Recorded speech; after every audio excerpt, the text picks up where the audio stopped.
Right then, now that the transfer window is done, we can actually predict the Premier League properly. I have waited until the transfer window is done so I can have all the business in my head as we go into this. If you want to see what I thought before the window, the video's right here, if I remember to put it in, that is. If not, it'll be in the description or even on the channel. It's the most viewed video, so of course we got to do a sequel. I said I was going to do it anyways, but let's get straight into this. 20th, I have not changed my mind. Burnley are still finishing last. Yes, they've been okay, but I've not seen enough from them to tell me that I think that they're going to stay up, if that makes sense. Yes, they've brought in a couple of good players like Walker and, well, that's about it, really, if I'm honest. A couple of decent players, but nothing that is mind-blowing and that tells me that they are being serious about this. This is just another up-down season for them, I'm afraid. They've only beaten Sunderland so far, which I'm not going to look too much into the results, but, you know, they put up a good fight against Manchester United, sure, but I can't see them picking up enough points to stay up compared to the other teams in the league. I just don't think they've got what it takes. I don't really know what else to say, to be honest. I'm not hating on Burnley as you can say that I am, but someone's got to come last, and I just do think that it's Burnley.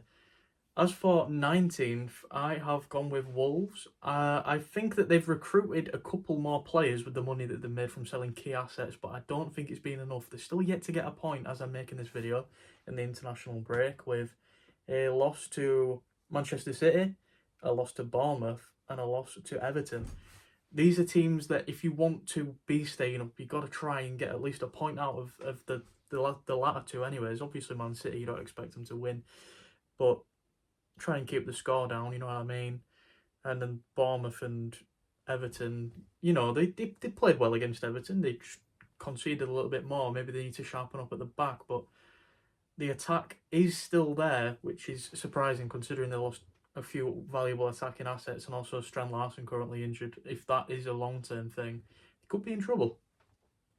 18th, I've gone Brentford. I'm just not seeing enough with what they've done. They've not brought in the talent required, I personally think, to make up for the losses that they've had in the manager, the two best attacking threats, the captain.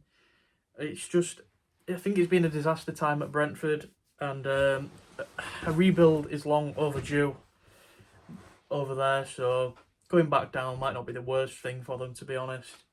You can come back stronger. But yeah, I just think that whilst they did beat Aston Villa, that was a shock. Aston Villa haven't been really the best team possible that we know Aston Villa to be, if that makes sense. I think it was a fluke win. They've got Aston Villa whilst they're weak, very similar to what Leeds did with Newcastle. We'll speak about that in a little bit. Yeah, so I think that whilst I'm not trying to take results into consideration, losing to Sunderland and Nottingham Forest, it's not, well, Forest are actually a good side, as we know now, but, and obviously they're not yet, well, I think they will start playing the international European football soon, which will obviously then be a problem. So they got them at a decent time. Well, they got them at the wrong time, actually. That's what I'm trying to say. Basically, they're focused on the league right now, so Brentford got unlucky there, but they still should have fought a little bit better than 3-1 and getting a goal from a penalty.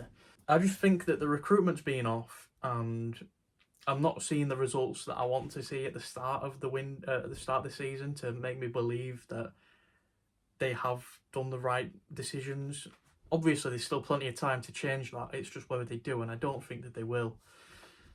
17th, I have gone for Leeds. Now, they have dropped off a little bit since the window. I have been a bit unimpressed with what I've seen. Some of the ambitions not being quite there for Leeds, only scoring one goal, being a penalty.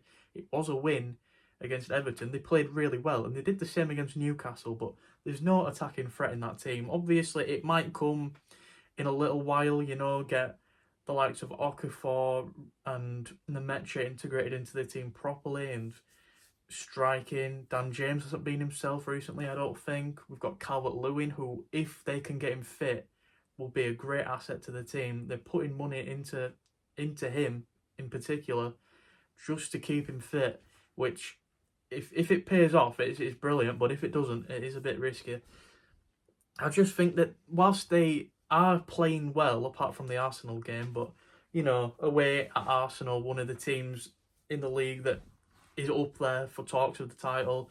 Obviously, when they get a team like Leeds, they will try their best to do everything they can to build their attacking threat, and ultimately they dominated Leeds, and I can't really make an excuse for it, to be honest. But Arsenal, they've got a point to prove. They're not going to put out a weaker team just because it's Leeds or whatever. So I always think that we were up against that one. I just think that we could have held ourselves a little bit better, which does slightly make me worried for the rest of the season, especially at December time when we play Liverpool twice. We got Man City, Villa, Chelsea all in one go pretty much. It's going to be hectic, but from what I've seen, the team are willing to fight it out, and they can take crucial moments like that penalty and put it in against Pickford, who's a good penalty stopper.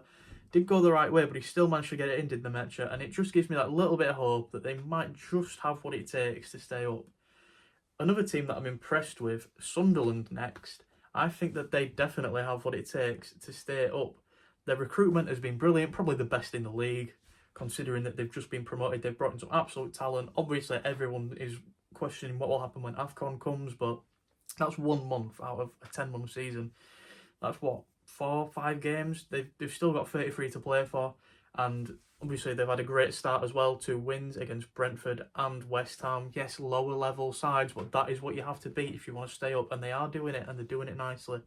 Just the loss against Burnley wasn't great, but fatigue obviously will become an issue, especially in these early stages when they need to try and field a team that is slightly coherent and not all playing with each other for the first time. Obviously, they've got training as well. They've had this international break. They've got Crystal Palace next. If they can get a win there, then definitely nailed on for staying up, I think. I'm willing to say that this early on. It's a brilliant season overall so far for Sunderland. Let's hope they can keep it up with positive results. And I think that they will stay up and break the curse if Leeds fail to. 15th, I've gone for West Ham. Not the greatest of starts, to be honest, but they have managed to get a win in the end. A couple of decent pickups, obviously Mateus Fernandes from Southampton. You've got Callum Wilson, who's a good free.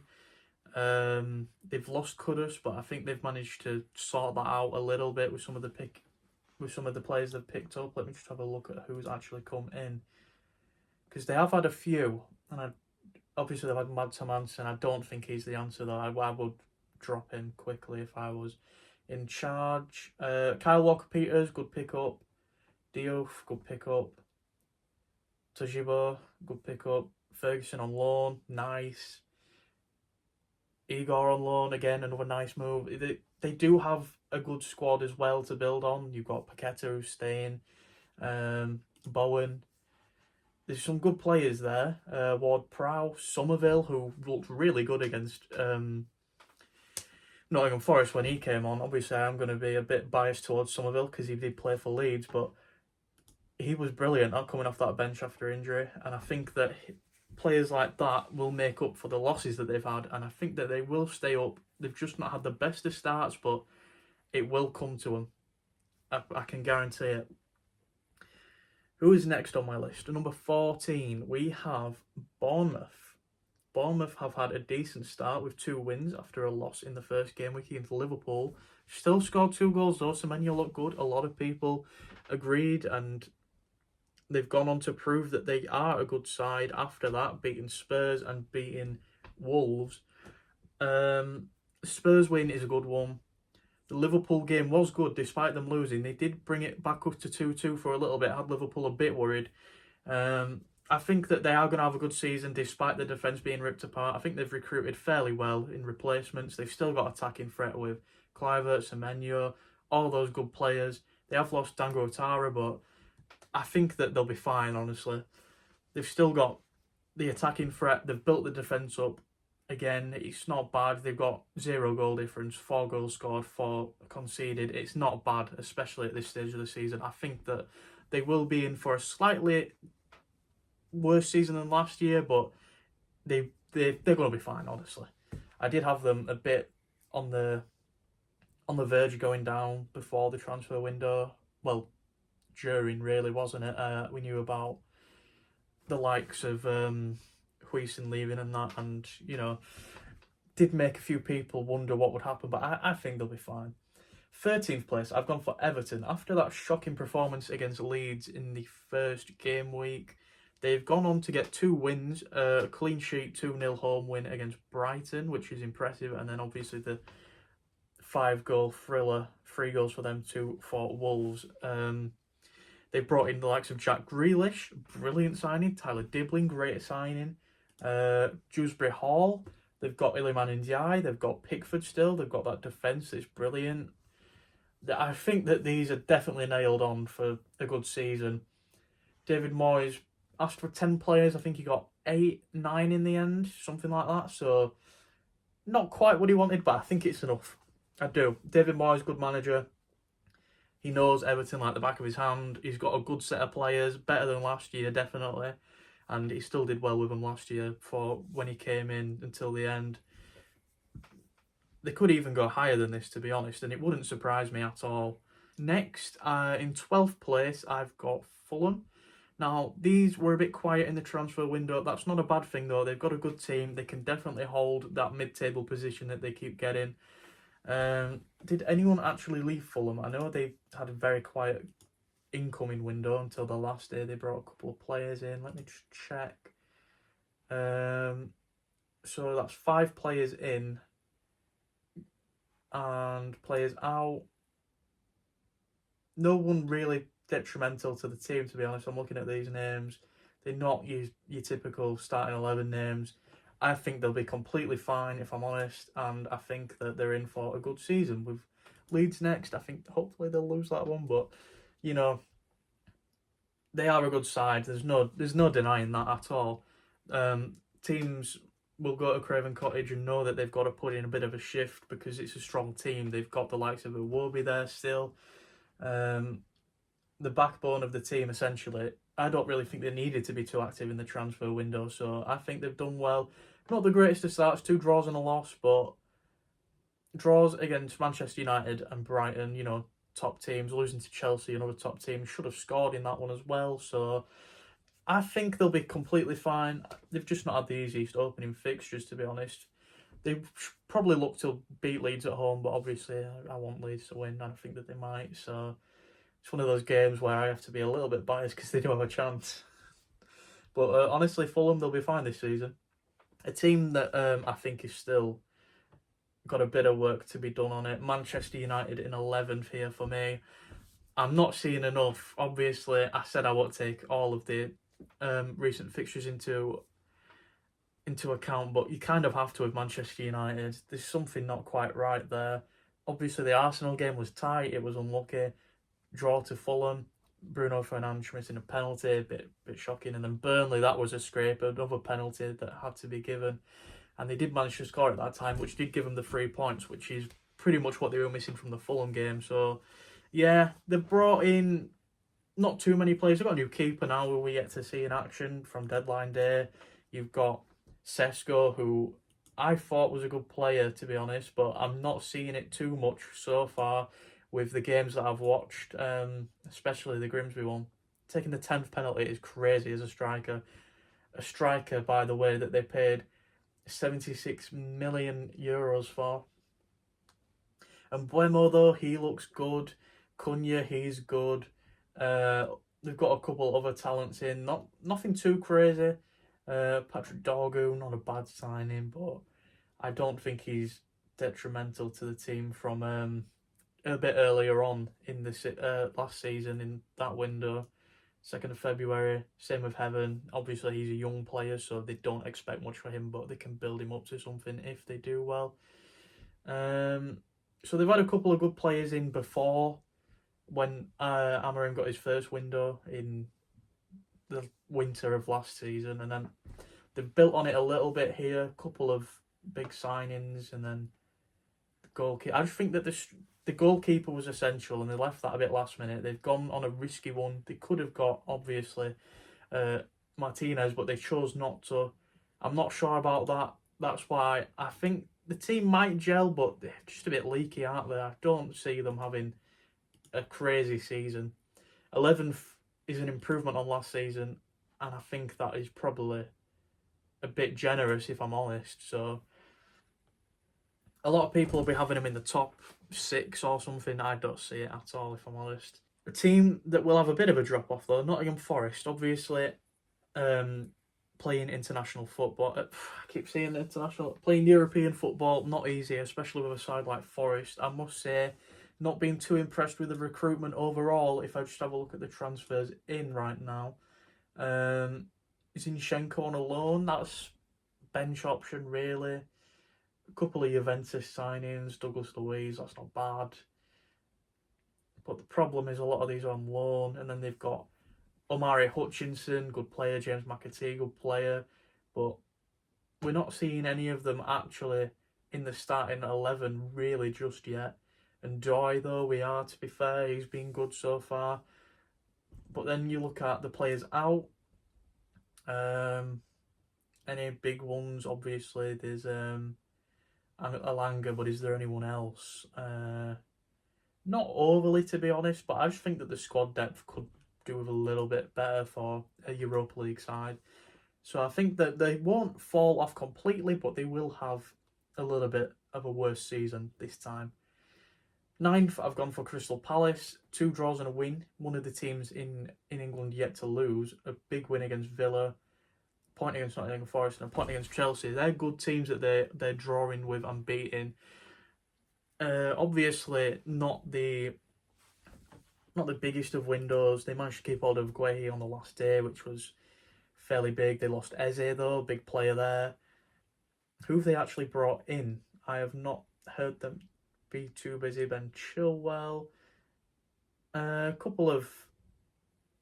We got to look at who they're actually spending on though as well, which is the problem. Pardon me. Like Pino from Villarreal, 30 mil, right mid. Canvot, Toulouse, centre back, 23 mil. Not the biggest transfers, but obviously they've got to think about the future as well, which I think is what they've done this window. A bit like Fulham, really, but I'd say they've had a slightly better window and their team is a bit stronger. Obviously, gone from winning no trophies to 2 trophies like that. They've got some really good talent there as well. Mateta, Guehi, obviously still there. Wharton, Henderson, brilliant goalkeeper. Sunderland next for them as well. I think that they should be in and around getting football again in Europe. That's why I've not got them quite as high. I could put them higher, to be honest, if I'm completely honest. I think that their team is ready to have the European leap, unlike Forest's. But, you know, I've got the top 8. I just think they're all better than Palace. And that's purely what I'm doing, really. Who's got the best team? And who puts in the fight when they need to. That's why Leeds aren't getting relegated for me. And that's why Brentford are. And, you know, obviously it's not right what I'm doing. This video is going on for way too long, by the way. Got to edit this as well. Oof. Let's try and get through the next one quite quickly. I don't think I have to explain why they're not in my top 5 shout. 8th place, Newcastle. Tough, really tough window. Not getting any of the targets they wanted, really. Obviously, they got Alanga, and they ended up with Wissa, Woltemade. I just think that their defence is where their issue is, and they haven't strengthened it. They've lost Isak as well. Obviously, their best player by a country mile. Yes, they've got the money for it, but they've gone and spent it straight away on 2. Well, I wouldn't say unproven strikers. Wissa's proven, but can he deliver in black and white? We don't know. I just think that it's a tough season. I think they'll be straight out of the Champions League, and then they'll fight for a decent place in the Premier League, and that's why they'll finish 8th. Just had absolutely no bite against Leeds, which also made me question things a little bit. They are currently 17th. They don't have a win to their name yet. They put up a good fight against Liverpool, though. And obviously now, hopefully we'll see Gordon back in his actual position where he plays a lot better, I must say. So I think they'll be okay. Just not quite as good as last season with the losses that they've had. A team that has shot up the table for me, though, number 7, Spurs. What an excellent little window they've had. We should have a look at the players who've come in. Let me read you some of these names. It's crazy. 2nd of Feb, 4th of Feb. Here we go. Mateus Tell on a permanent. Kevin Danso, good centre back. Mohamed Kudus, what a player. Polinia on loan, big name. Yavi Simmons, what is that even about? That is huge. And then obviously on the last day they managed to get Kolo Muani in on loan from PSG, a big name. Big names in, and on that out, Manor Solomon out on loan again. He didn't come to Leeds, bloody hell. Brian Gill out, not a loss at all really. Son out is the biggest loss for them. Voice crack as well.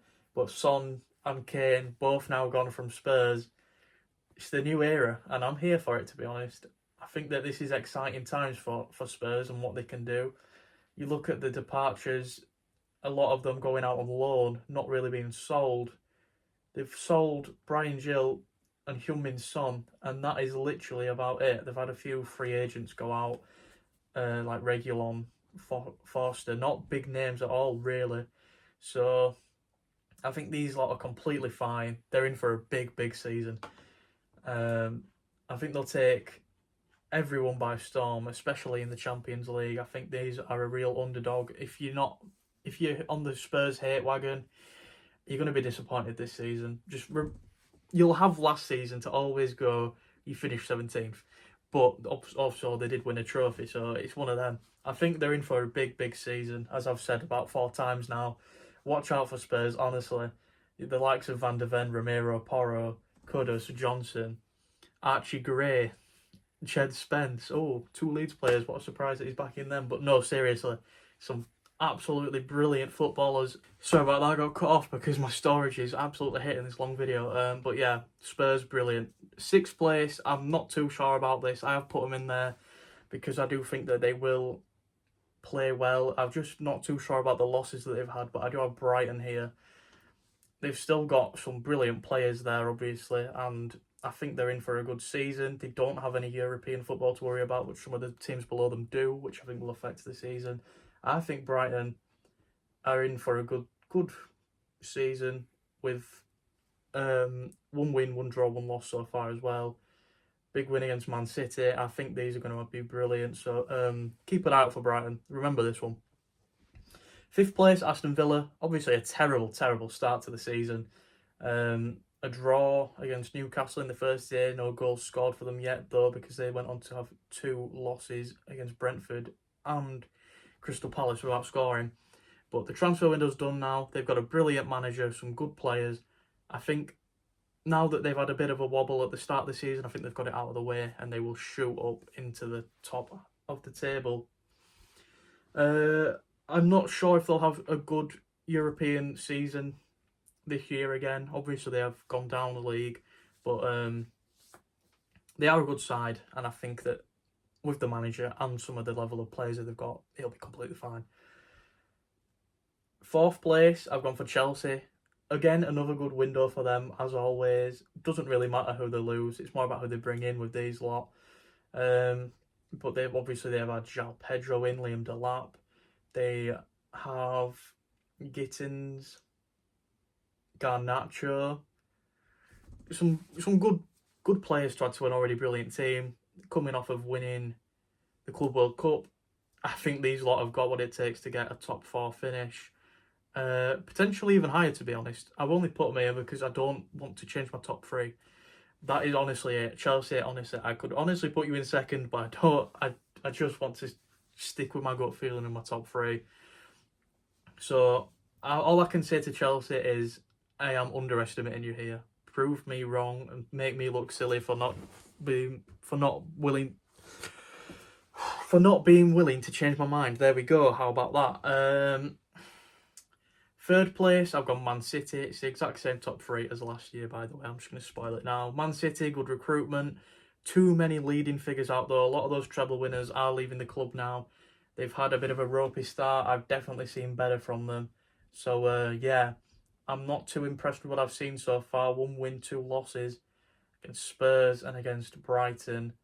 Good recruitment, terrible losses. Might balance out. I think they'll still be within the top 3. Pep Guardiola, obviously, brilliant manager. Pardon me again. Can take it to the top. Don't think he's looking to win, though. This will probably be his last season as well, I think, anyways. But yeah, he's never finished lower than third, and I don't think that he ever will. So we've got to keep Man City in third. Second place, Arsenal. Do I need to explain? Decent window, but they can't do it. And they are always behind someone. And literally, I can't even lie, Liverpool have just had the better window. They just have the better team. I can't even think about putting Arsenal in first. It's not an option at all for me. Obviously, Arsenal fans might beg to differ, but it's Liverpool's. First place, Liverpool, all day long, 7 days a week, 24 hours a day. Liverpool are winning this. The recruitment, everybody knows who they've brought in. I don't even have to tell you, but I still will. Alexander Isak, Hugo Ekitike, Milos Kerkez, Florian Wirtz, Jeremy Frimpong, and then a couple of others as well. Goalkeeper there from I don't even know who they are. Freddie Woodman as well. Eva's alright in the Championship. He won't get any minutes though, will he? And Leone, centre back option. Not bad. Good for the bench. But yeah, on top of what they already have, obviously they've got Salah, they've got Van Dijk, they've got all of these brilliant players. I can literally list the whole squad because they're all brilliant. And there's no debate in my mind that they will soar through the league again this season. Burnley next, and then Everton, Southampton in the Cup. That'll be a fun one. But Southampton, looking forward to that. Palace, Chelsea. Without a doubt, they're winning it. That's all I can say. I've glazed the top. I can't speak about the top four the top five really for too long because it's just glaze, isn't it? Good luck to everyone though. Hopefully some of these are correct, especially the Leeds one. Please stay up. Please do better than that actually. That'd be brilliant. But yeah, that's been it for this video. I've just been rambling and I think it's a terrible video, but please let me know what you think. Get me to 100 subscribers, please. And I'll see you all in the next one. Bye for now.